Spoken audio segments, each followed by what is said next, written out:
झांसी के सीपरी बाजार थाना क्षेत्र स्थित मिशन कंपाउंड में बीते दिनों जमीन विवाद का मामला अब नया मोड़ लेता दिखाई दे रहा है। पहले एक पक्ष के आरोप सामने आए थे, लेकिन अब दूसरे पक्ष ने भी अपनी बात रखते हुए कई गंभीर दावे किए हैं।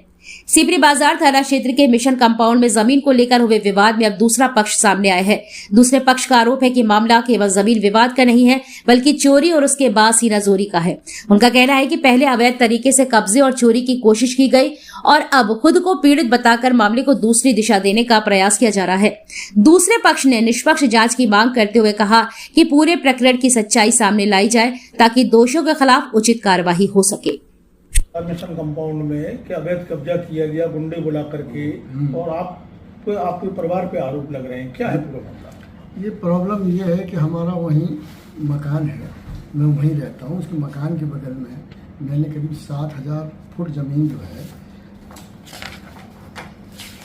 विंसेंट बर्थोलियम से ये ज़मीन मैंने खरीदी है। ये पहले ज़मीन इनके बाबा के नाम थी।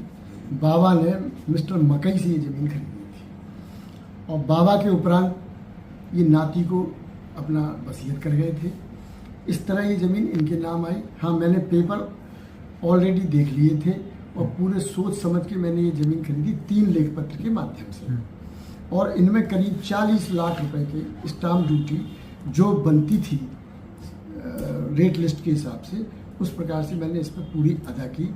और इस हमारे स्टाम्प के सत्यापन के लिए एडीएम महोदया स्वयं आई थी। उन्होंने हमारे इसका मुआयना किया।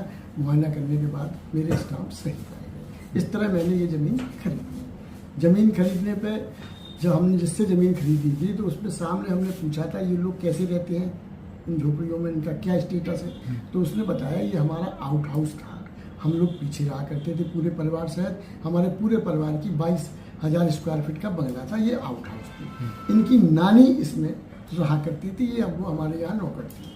नानी के मरने के पश्चात इनकी माँ भी ने भी उनके यहाँ नौकरी की और वो उस आउट हाउस में रहती थी। तो मर गई। आज जो जेम्स थॉमस है, ये कौन है? ये जेम्स थॉमस कुछ कोई नहीं है, किसी प्रकार का कोई वैधानिक अधिकार नहीं है।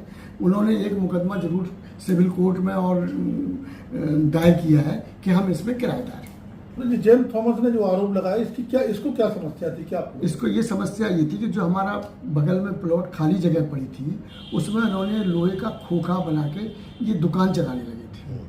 ये दुकान चलाते थे, चूँकि शराब का ठेका बगल में था, तो वहाँ पानी, सोडा, नमकीन, ये इस तरह से शराबियों को बेचा करते थे और शराबी उसी हमारे प्लॉट में बैठ के पिया करते थे। जो हमारी महिलाएं निकलती थी और हमारे संभ्रांत व्यक्ति निकलते थे, तो वहाँ वो लोग गाली गलौज करते और देर रात तक बैठे रहते थे। सिगरेट पीना, वहीं थूकना, वहीं पेशाब करना, ये सारी प्रक्रिया किया करते। तो फिर आपको दिक्कत, आपने इनसे बात की? हमने इनको बुलाया, हमने इनसे बात की। हमने इनसे जब बात की तो हमने क्या लगे भाई साहब कुछ ले दोगे तो हम चले जाएंगे, तो हम ये आ जाओ घर पे बात कर लो।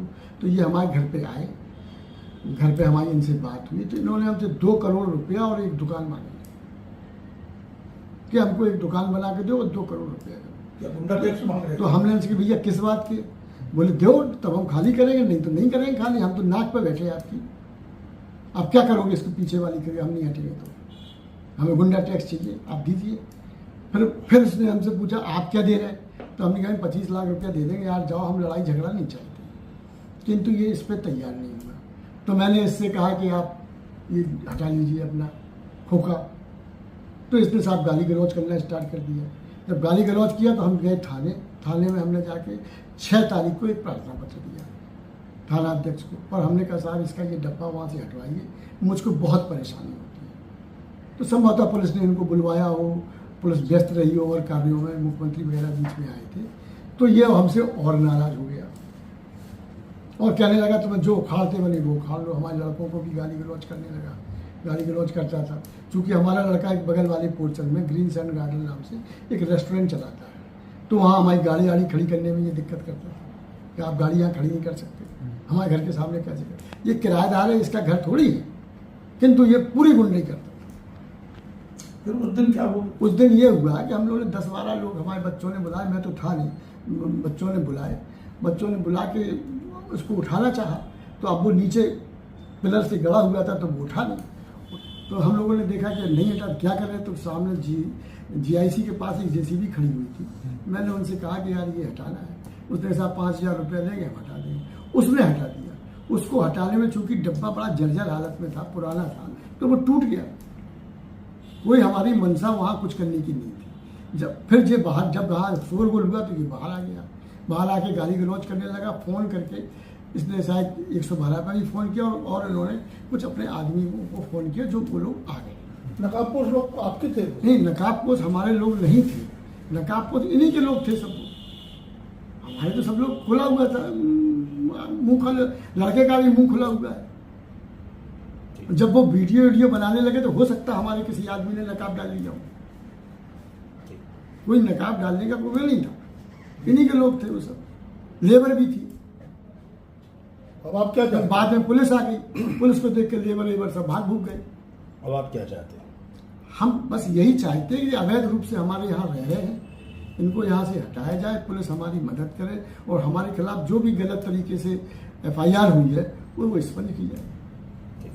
कोई हमारा इसमें वो नहीं साहब ये अवैध है, हमारे कागज देख लिए जाए। हम लोग साहब टैक्स पेयर आदमी हैं और बाकायदा टैक्स पेड करते हैं।